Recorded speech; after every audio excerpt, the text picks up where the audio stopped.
Ya murakoze cyane mwese inshuti bavandimwe mugiye gukurikira kino kiganiro.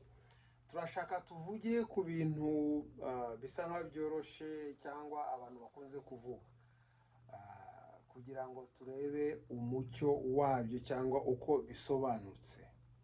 Turashaka tuvuge impamvu usanga abantu benshi batize badafite ubumenyi bwinshi ari bo bakira cyane kurusha abantu bafite ubumenyi bwinshi. Ngira ngo murabyumva, birumvikana aho ngaho kuvuga abantu bize cyane ugasanga bakomeje kuguma mu bukene, ariko abatarize ugasanga bo bakomeje gutera imbere babona amafaranga menshi kandi banakoresha n'abo ngabo bize. Ushobora kwibaza ese kubera iki bijya bigenda gutyo? Niba nshaka kubasobanurira impamvu ibyo ngibyo bikunze kuba bihari. Kandi ikindi si ukuvuga ngo ni amagambo yanjye gusa, ibyo natekereje gusa, ariko ni ibintu siyanse igaragaza cyangwa ubumenyi bugaragaza, cyangwa se sinza kuguta umuntu yavuga siyanse, ariko siyanse irabigaragaza neza uko byaba uko bimeze, mbese uko abakire benshi cyane usanga ari abantu batize. Kandi turavuga n'impamvu. Kwiga si ukuvuga ngo ni ukwiga icyo. Niyo tuvuga ko batize ni ukuvuga ntabwo bize cyane, nta mashuri menshi bafite, ariko bashoboye gutera imbere.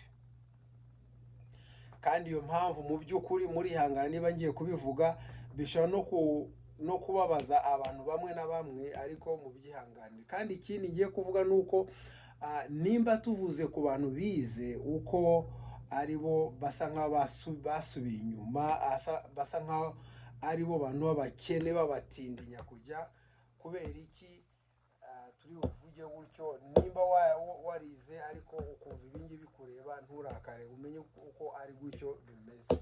Ni n'indwara ahubwo.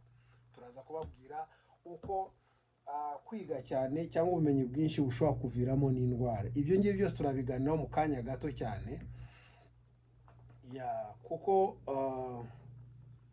urebye neza abantu tuvuga ngo bize, mu cyongereza baravuga ngo ni smart, abantu bari smart mu bitekerezo, smart mu bwenge. Ni ukuvuga ni abantu koko usanga ashobora kuguha igitekerezo kandi ukumva ari igitekerezo cyiza. Nibyo ndashaka ko tuganira. Nibyo turi kuvuga. Ni ukuvuga abantu twita smart people, cyangwa abantu bafite ubuhanga cyangwa abantu bafite ubumenyi.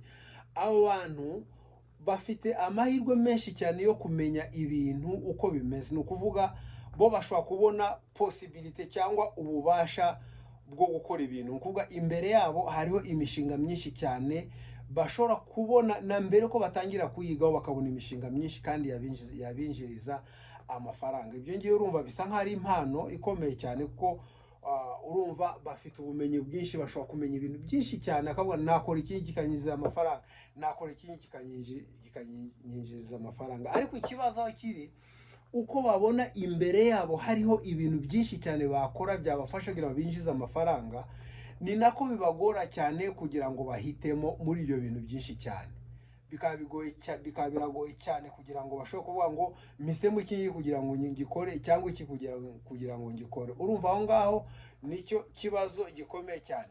Aba bita abapsychologist cyangwa abapsikologe, mu gifaransa bita abapsikologe, abantu biga uko imitekerereze y'abantu wenda, cyangwa uko abantu babayeho, cyangwa sinzi murumva psychologue ni ukuvuga yiga cyane cyane uko umuntu, sinzi ngira ngo niko bimeze gutyo, nta kibazo. Ubwo rero icyo nshaka kuvuga, abapsychologist, abapsikologe, icyo kibazo bakunze kwita ngo ni analysis paralysis. Niyo ndwara iyo ngiyo, analysis paralysis, ni ukuvuga paralize. Ni ukuvuga hagati aho ngaho ibyo ngibyo abantu bafite ubwenge bwinshi cyane bashobora kubona ibintu byinshi byabafasha kugira ngo babikore bateze imbere, ariko bakananirwa guhitamo na kimwe. Ibyo nibyo turi kuvuga bita ngo ni analysis paralysis. Ni ukuvuga ni ubumuga, ni ukuvuga bari paralize mu mutwe wabo, bari paralize. Ni ukuvuga ni ibimuga, mbese niba twavuga gutyo, cyangwa se tukavuga ko bafite ikibazo gikomeye cyane. Ngira ngo mwese murumva paralizi icyo bisobanura. Paralizi murumva ni ukumugara, ni ukuvuga bafite ubumuga, analysis paralysis. Ni ukuvuga mu yandi magambo abantu bita ngo people with high IQ, ni ukuvuga IQ ni ukuvuga uko bapima ubwenge, bw'abantu. Ngira ngo murabyumva aho ngaho ari ukuntu bapima ubwenge bw'abantu, ariko bita ngo ni IQ. Ngira ngo mujya mumva bavuga ngo uri afite IQ nyinshi cyane, uri afite ubwenge bwinshi cyane. Niyo ni uburyo bapima, bakunze kwita mu gifaransa ngo ni quotient intellectuel, niko babyita gutyo. Ni ukuvuga abantu bafite IQ nyinshi cyane, bafite ubwenge bwinshi cyane, bakunze kugira ikibazo, abandi benshi badakunze kugira. Ngira ngo aho ngaho birumvikana, nabwo bakunze kugira ibibazo abandi bantu badakunze kugira. Reka rero tusobanure neza kuri ba bandi twavuze badafite amashuri menshi cyangwa ubumenyi bwinshi, uko bagenda batera imbere. Nuko rero twaba turi kuvuga mu gihe abantu b'abanyabwenge babize cyane, bakiri gutekereza ibintu byinshi bafite bagomba gukora, bari kubipanga, babyandika ku gipapuro, bandika ngo tuzakora ibi n'ibi, amafaranga azaboneka nanga, ese nta gihombo kirimo, ntabwo twabikora tugahomba. Nuko bagenda biga, abanyabwenge biga ibintu byinshi cyane. Nukuvuga yiga umushinga, akareba uko umushinga uzagenda neza, akawuplaninga, ni ukuvuga uzagenda neza uyu nguyu, nitugerano bizagenda gutya na gutya. Ariko ikibazo cy'abakozi, ikibazo cy'ibintu bizava hehe, ibyo ngibyo byose ukabitekereza, umushinga wose ukawutekereza, ukawuzuza neza. Abo ni abanyabwenge, uko niko batekereza gutyo. Ariko muri uko gupanga gutyo, yagera hano akavuga ngo uno mushinga ndabona ugoye cyane, usaba ibi n'ibi kandi ntabyo mfite, reka mbe mbiretseho gato, nshaka ibindi. Akajya ku bindi nabyo akabitekerezaho, yagera hano akavuga ngo ibi ndabona nabyo bigoye, reka ndebe ibindi. Muri icyo gihe rero umuntu w'umunyabwenge ari gutekereza kuri ibyo bintu byose, umuntu udafite ubwenge bwo bita ngo dumb person, cyangwa abantu batize cyane. Ariko muramba niba mvuze abantu bari dumb cyangwa abantu batize cyane, niba twabivuga gutyo, abantu badafite ubwenge bwinshi cyane. Urumva mu gihe ufite ubwenge ari gupanga ibi byose, akavuga ngo simbikora kuko hari mu akabazo kanaka.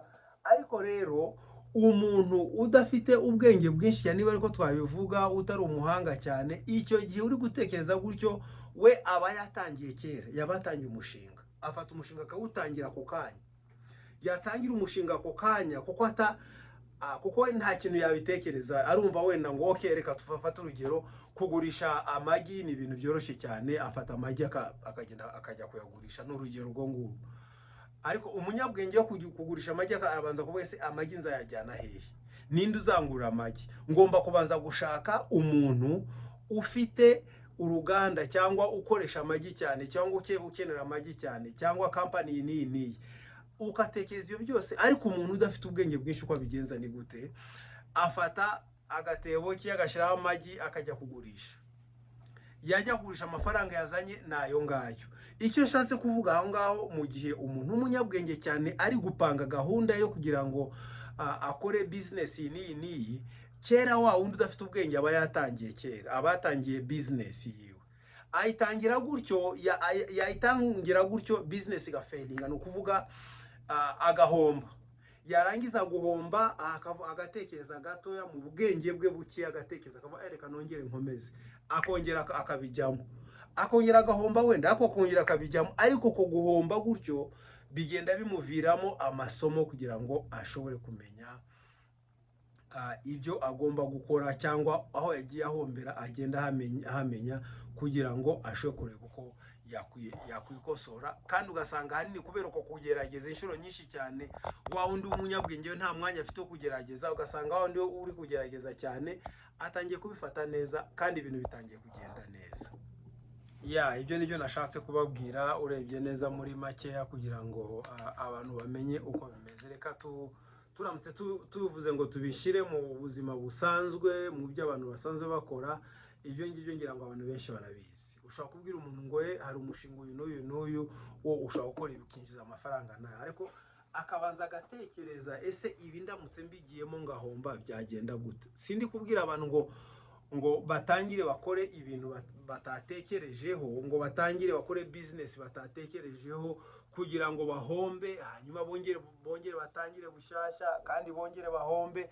Ibintu nk'ibyo ngibyo ntabwo ari byo ndi kubwira abantu. Ibyo icyo ndi kubwira abantu cyane cyane nuko gufata icyemezo mu buzima ni ikintu cyiza cyane. Kandi ikindi iyo utinya guhomba, iyo utinya gukora business kugira ngo udahomba, bisobanura ko ntacyo wakora, nta business wakora, kuko igihe cyose ibitekerezo byawe ni ubutinya guhomba gusa. Ariko rimwe na rimwe umuntu aravuga ngo kama mbaye itakutangira kubikora gutyo. Uko niko bimeze. Ndabizi neza ari abantu benshi babitse amafaranga atari makeye, ibihumbi 5, ibihumbi 10, ibihumbi 30, ibihumbi bingahe gutyo, ariko ugasanga umuntu nta kintu na kimwe yakora kuko icya mbere aratinya ko yahomba, icya kabiri atekereza umushinga ari bukore ukumva avuga ngo ibingibi simbimenyereye nabikora gute. Ntabwo niyo mpamvu usanga hanini hari abita financial assistance, abantu bagufasha mu bintu bya finance kugira ngo ushobore gukora ibintu neza. Ariko hanini uretse n'ibyo ngibyo, ariko hari abantu benshi ko bavuze bafite amafaranga menshi kandi badashobora kuvuga ngo reka dutangire ikintu cyadufasha kugira ngo dushobore kwiteza imbere. Abo ngasingiye kuvuga ngo nabo bari muri rwa rwego rw'abantu bafite ubwenge bwinshi cyane, bahora bapanga ibintu ntibikunde, ariko ibo nukutamasha gusa, nukuvuga nta cyemezo bashobora gufata. Nukuvuga bo bakomeza kureba amafaranga uko akomeza kwiyongera kuri konti, no munsi yongere 200, ejo yongeye 200, gutyo nahimbwa aho gasanga umuntu abitsa amafaranga aho ngaho ariko adashobora kuyakoresha. Kandi amafaranga yose abitswe ni igihombo. Mu by'ukuri uba uri kugenda uhomba. Kubika amafaranga niko guhomba uko. Nuko rero murakoze mwese mwashoboye kurikira kino kiganiro, kandi Imana ibafashe mwese. Bye.